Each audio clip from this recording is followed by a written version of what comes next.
안녕하세요. 긍정의 씨앗을 심는 그레쌤 정유진입니다. 오늘은 양치질을 놀이로 지도할 수 있는 방법에 대해서 소개를 해드리도록 하겠습니다. 놀이 중심 교육과정에서 유아 주도적인 놀이를 강조하면서 많은 선생님들이 교사가 계획한 놀이는 그럼 하지 말아야 되는가? 이 부분에 대해서 고민하시는 분들이 계십니다. 하지만 안전교육이나 생활지도와 관련된 내용들은 유아가 흥미를 보이지 않더라도 아이들에게 꼭 필요한 교육 내용이며 필수적으로 해야 되는 일입니다. 놀이중심 교육과정을 에서 아이들에게 선택권과 주도권을 더 잘 주기 위해서도 이러한 기본 생활 습관 지도가 탄탄하게 이루어지는 것이 필요합니다. 그래서 3월 한 달은 생활 지도만 해도 충분합니다. 허승환 선생님의 책을 보면 3월 한 달이 황금의 시기라고 이름을 붙일 정도로 중요한 시기라고 이야기를 하고 있습니다. 이 시기를 어떻게 보내느냐에 따라서 1년의 유치원 학급 운영이 정해질 수도 있습니다. 그래서 생활지도를 놀이로 할 수 있는 방법에 대해서 소개를 해드리려고 합니다. 그리고 놀이 방법을 소개할 때 방법 외에도 이 놀이를 만들게 된 배경에 대해서도 이야기를 드릴 텐데 이 부분에 대해서도 주목을 해주시면 좋겠습니다. 점심을 먹고 온 후에 칫솔을 입안에 잠깐 넣었다가 선생님 저 양치질 다 했어요 라고 말하는 아이들 있지 않나요? 선생님이 매일 양치질 지도를 하지만 이렇게 잠깐만 한눈을 팔아도 아이들은 금방 양치질을 했다고 이야기를 합니다. 이렇게 대충 양치질을 해서는 이에 끼어있는 음식물들이 다 제거가 되지 않잖아요. 이렇게 대충 양치질하는 아이들을 어떻게 그러면 지도를 할 수 있을까요? 이런 부분들을 고민하다가 꼼꼼하게 양치질을 해야 된다라는 사실을 교사가 설명하기보다는 유아들이 스스로 필요성에 대해서 깨달을 수 있으면 좋겠다라는 생각을 하게 되었습니다. 그래서 준비한 활동이 구석구석 이를 닦아라 활동입니다. 이건 제가 만든 이 모형인데요. 이거 무엇으로 만들었는지 아시겠나요? 이 페트병의 아랫부분을 한 10cm 정도 잘라서 이렇게 하얀색 물감을 색칠했어요. 그러니까 정말로 어금니 모양이랑 좀 비슷하게 생겼죠. 저희 어금니를 보시면 이가 평평하지 않고 살짝 파여 있잖아요. 그래서 그런 부분이랑 조금 닮아 있는 것 같아요. 그래서 이걸 이용해서 이 모형을 만들고 이때 아이들이랑 이걸 가지고 꼼꼼하게 칫솔질을 해야만 이 사이사이에 끼어있는 음식물들을 제거할 수 있다는 점을 아이들과 알아봤습니다.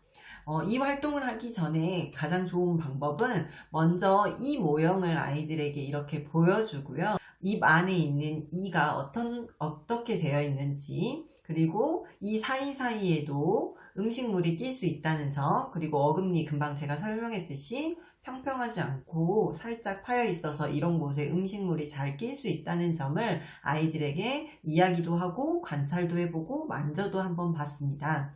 이렇게 활동을 한 후에 아이들에게 이 모형을 주고 음식물을 한번 그려보도록 했어요. 이때는 보드 마카를 이용해서 이 위에 음식물을 그려봤습니다. 제가 한번 그려볼게요. 이렇게 이 사이사이에 끼어있는 음식물이라는 것을 이렇게 소개를 해준 다음에 칫솔, 저희가 아이들이 칫솔 쓰고 나서 교체를 할 때 버리지 마시고 잠깐 보관해 두셨다가 이 활동할 때 사용하셔도 좋습니다. 그래서 칫솔을 한두 번 정도 왔다 갔다 해보라고 아이들에게 이야기합니다. 그런 후에 아이들에게 이를 보여주면서 이가 깨끗하게 되었니? 하고 물어봅니다. 그럼 아이들이 아직 이 모형 안에 지금 그림이 아직도 남아있잖아요. 음식물이 남아있다라는 뜻이거든요. 그래서 왜 이렇게 음식이 아직도 남아있는 걸까? 라고 물어보면 아이들이 여러 번 하지 않아서요. 구석구석 했어야죠. 한 번 더 해야 될 것 같아요. 하면서 이런 이야기들이 나오거든요. 그래서 그럼 어떻게 하면 이 모양이 깨끗해질까? 너희들이 한번 해볼래? 라고 말하면 아이들이 정말 이 칫솔을 이용해서 구석구석 양치질을 합니다. 한번 제가 해볼게요.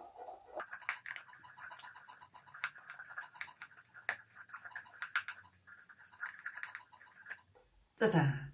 제가 엄청 구석구석 양치질을 해서 깨끗하게 다시 이 모양을 만들었습니다. 자, 이렇게 아이들이랑 양치질로 이렇게 깨끗하게 해본 후에 선생님이 한 번 더 이야기해 주시면 좋습니다. 왜 우리가 대충 양치질을 하면 안 되는지, 입안에 음식물들이 계속해서 남아있을 수 있다는 점도 이야기하면서 꼼꼼하게 양치질을 한번 해보자고 아이들과 이야기를 나눕니다.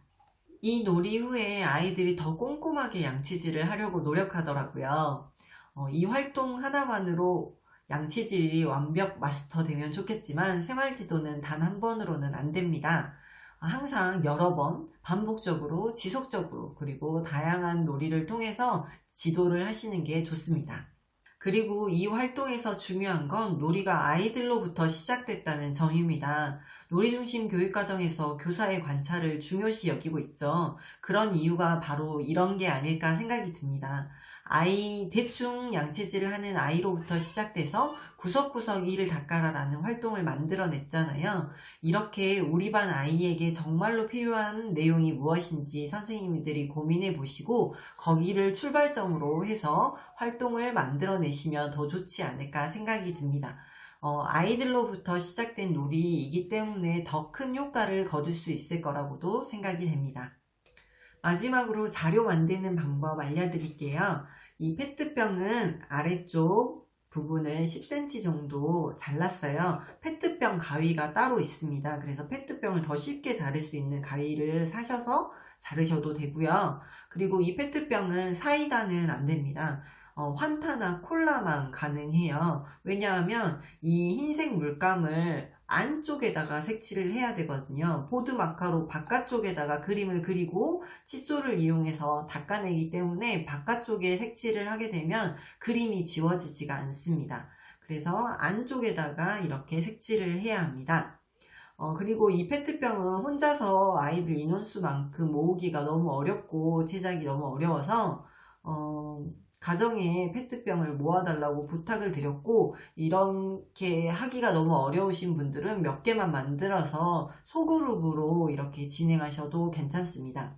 그리고 이 놀이가 취지는 너무 좋은데 이 자료를 만드는 데 시간과 노력이 너무 많이 들어서 이런 부분들을 다 여러 업체에 제가 지금 자료 제작에 대해서 문의를 드리고 있어요. 그래서 제가 좋은 소식을 가지고 찾아올 수 있도록 노력을 한번 더 해보도록 하겠습니다.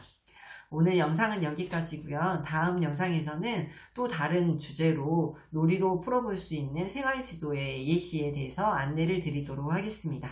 구독과 좋아요 눌러주세요.